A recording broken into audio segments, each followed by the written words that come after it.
자, 시황센터 연결합니다. 어이젠코 우성무 기자 두 분 전해주시죠. 네, 간밤 마감한 뉴욕 시장 마감 상황 살펴보겠습니다. 뉴욕 3대 지수는 일제히 1%에서 2%가량 낙폭을 기록하면서 저점에서 거래 마감지었습니다. 이날 역시 기업의 실적 시즌이 계속되는 가운데 유가 하락에 타격이 크게 느껴진 하루였는데요. 자세한 내용들 살펴보겠습니다. 먼저 3대 지수 마감가 확인해 보시죠. 다우존스 지수입니다. 1.8% 내리며 거래 마감지었습니다. 나스닥 지수가 2% 넘게, S&P 500 지수도 1.85% 내렸는데요. 1903선에서 거래 마감지었습니다.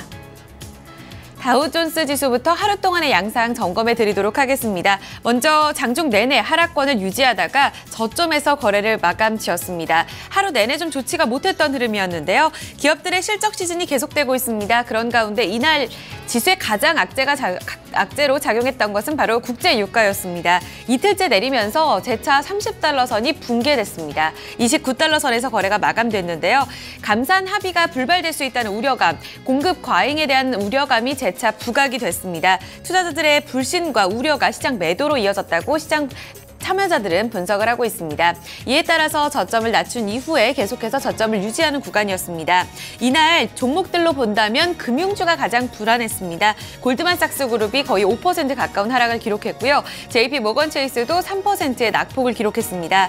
유가 하락으로 인해서 에너지 기업들 중심으로 신용 우려가 전이될 수 있다는 우려감 커졌습니다. 이런 가운데 금융주들의 신용산업에 대한 우려감도 부각됐다고 볼 수가 있겠고요. 이 캔자스 연은시티 연은총재 같은 경우에는 이 점진적인 금리 인상 꾸준히 좀 전망을 하고 있는 상황입니다. 이렇게 불안한 상황 가운데서 금리 인상에 대한 전망이 계속해서 강조가 되면서 이 부분 또한 참여자들로 인해서 투자 심리를 위축시켰던 요인이 됐습니다. 이날 국채 수익률은 2015년 4월 이래 최저치까지 떨어졌습니다. 1.94%까지 내려앉은 상황인데요. 유가와 주식시장 불안으로 인해서 국채 가격이 뛰어오른 것으로 풀이가 되고 있습니다. 다우존스 지수는 1.8% 내리면서 저점 16,153선에서 마감됐습니다. S&P 500 지수로 넘어가 보겠습니다. 역시 대형주들의 타격도 적지 않았습니다. 이날 경기 방어적 섹터인 유틸리티 섹터를 제외한 전 섹터가 모두 하락했는데요. 특히 유가 하락으로 인해서 에너지 섹터들 전반적으로 저점까지 끌어내리는 모습이었습니다. 업종 지수 하락률이 거의 3% 넘게 집계가 되고 있습니다.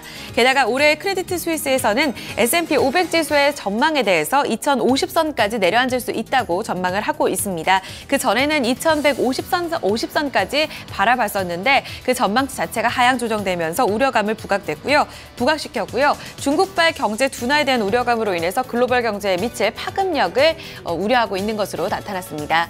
S&P 500 지수 1.87% 내리면서 1903선, 그래도 1900선은 걸쳐 앉으면서 거래를 마감지었습니다. 마지막으로 나스닥 지수 보겠습니다.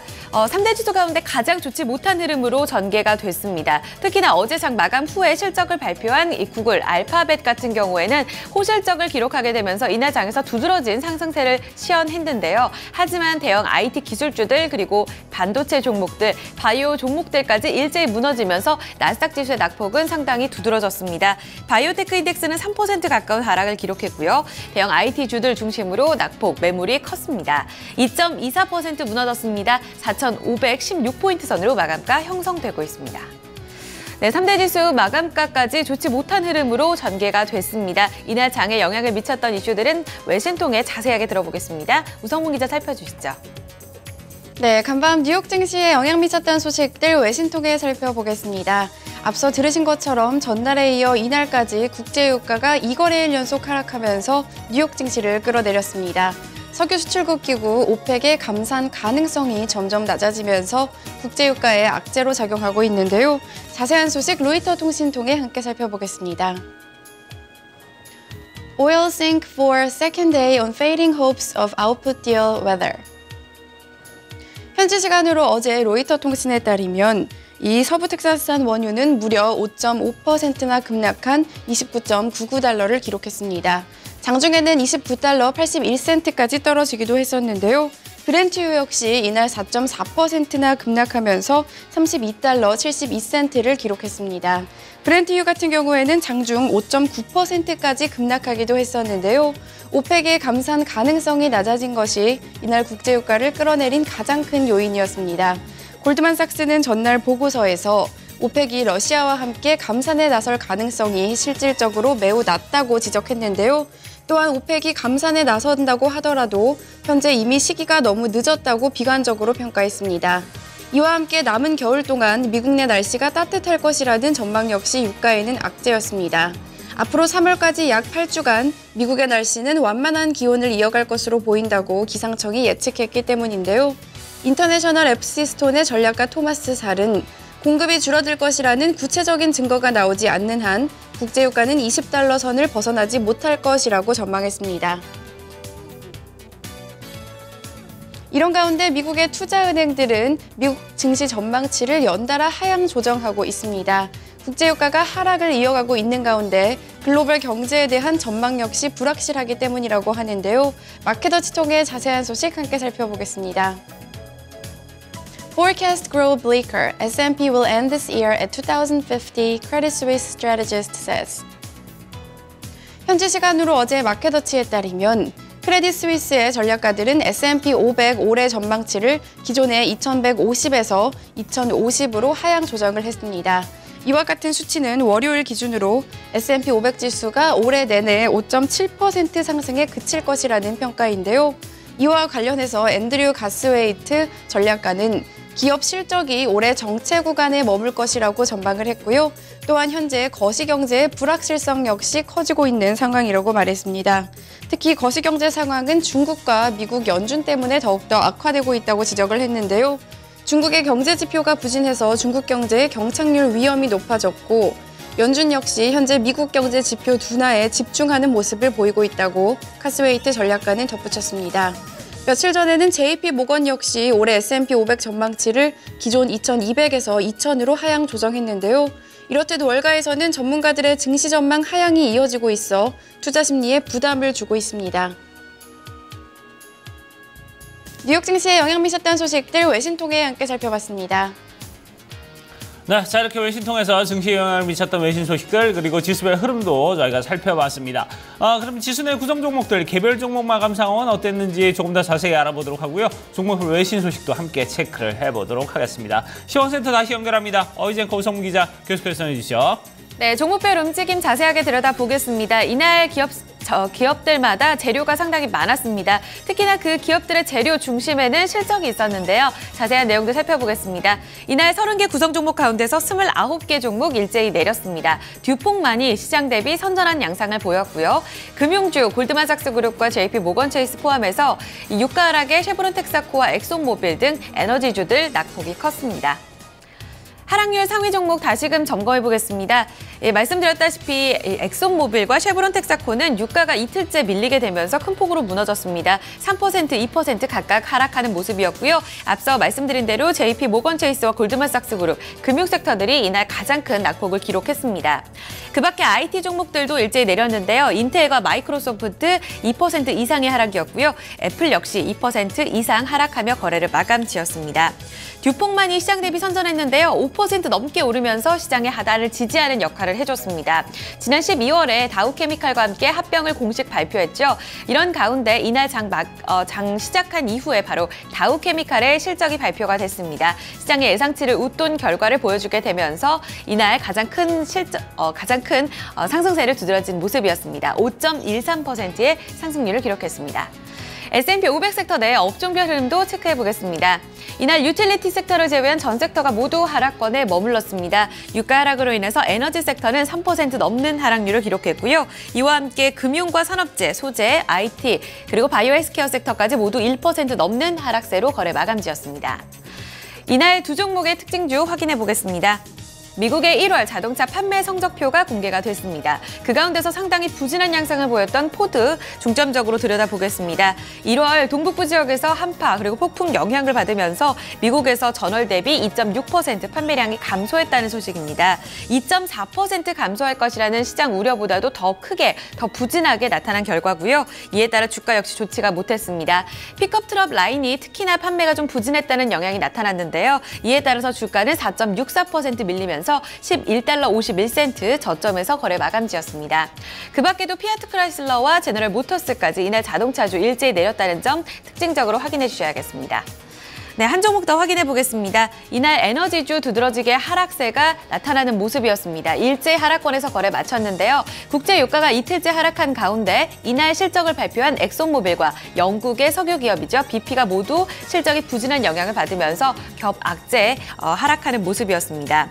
엑손모빌은 13년 만에 가장 저조한 실적을 발표했습니다. 지난 4분기 실적 전년보다 57%나 감소한 것으로 나타났고요. 올해 1분기부터는 자사주 매입도 중단키로 했습니다. 이런 가운데 함께 발표가 됐었던 영국의 BP 같은 경우에도 4분기 순이익이 전년 동기보다 무려 91%나 급감했다는 소식 전해졌습니다. 20년 만에 최악의 성적표를 받아들이게 됐고요. 주가는 영국 런던 증권거래소에서 8%가량 무너졌습니다. 엑소모빌은 2%, 쉐브론 텍사코가 4% 하락했고요. QAP 리소시스와 체사피크 에너지 이 같은 관련 기업들의 실적 부진 영향받으면서 6%까지 하락하며 거래 마감지었습니다. 네, 이렇게 대체로 좀 시장 분위기가 좋지 못한 가운데 실적이 선방했던 기업들 중심으로는 또 상승세가 이어지기도 했는데요. 그 밖의 특징주들 외신 통해 알아보겠습니다. 우성문 기자 살펴주시죠. 네, 종목 주요 소식 외신 통해 함께 살펴보겠습니다. 앞서 들으신 것처럼 국제유가가 급락한 가운데 이날 에너지 관련 기업들은 일제히 부진한 실적을 공개했습니다. 특히 그중에서도 세계 최대 에너지 관련 회사인 엑손모빌은 13년 만에 최악의 성적표를 공개했는데요. 자세한 소식 USA Today 통해 함께 살펴보겠습니다. ExxonMobil earnings plunge 58% beat estimates. 현지 시간으로 어제 USA Today에 따르면 엑손모빌은 지난해 4분기 순이익이 전년 동기 대비 58%나 감소한 28억 달러를 기록했다고 밝혔습니다. 이 기간 주당 순이익 같은 경우에는 67센트를 기록했는데요. 전문가 예상치가 워낙 낮았기 때문에 예상치 64센트는 상회하는 모습을 나타냈습니다. 하지만 이 기간 매출 같은 경우에는 지난해 같은 기간에 2,689억 달러에서 4분의 1 수준인 598억 달러로 큰 폭의 감소를 나타냈는데요. 전문가 예상에도 미치지 못하는 결과가 나왔습니다. 이와 같은 실적은 무려 13년 만에 가장 저조한 것이었는데요. 유가 하락으로 인해서 실적 악화가 지속되고 있습니다. 따라서 엑손모빌은 오일 채굴 장치와 가스터미널 등의 장치를 축소해서 올해 자본 지출을 작년보다 25% 줄이겠다고 발표했습니다. 또한 올해 1분기에는 자사주 매입 역시 중단하겠다는 입장인데요. 이렇게 대형 에너지 기업들의 실적 악화가 이어지고 있습니다. 이날 함께 실적을 발표한 영국의 에너지 업체 BP도 4분기 순이익이 전년 동기보다 무려 91%나 감소했다고 발표했고요. 쉐브론 역시 부진한 실적을 공개하면서 이날 에너지주들의 주가가 일제히 하락했습니다. 네, 하지만 이렇게 부진한 분위기 속에서도 선방한 기업도 있습니다. 바로 핸드백 업체인 마이클 코어스입니다. 마이클 코어스 같은 경우에는 그동안 부진한 실적으로 고심했었는데요. 하지만 지난해 4분기 크게 개선된 실적을 공개하면서 이날 주가는 20% 넘는 급등세를 나타냈습니다. 더 스트리트 톡의 자세한 소식 함께 살펴보시죠. 마이클 코어스 stock soaring on earnings result. 현지 시간으로 어제 더 스트리트에 따르면 마이클 코어스는 지난해 4분기 순이익이 1달러 59센트를 기록했다고 밝혔습니다. 전문가 예상치였던 1달러 46센트를 상회하는 결과가 나온 것인데요.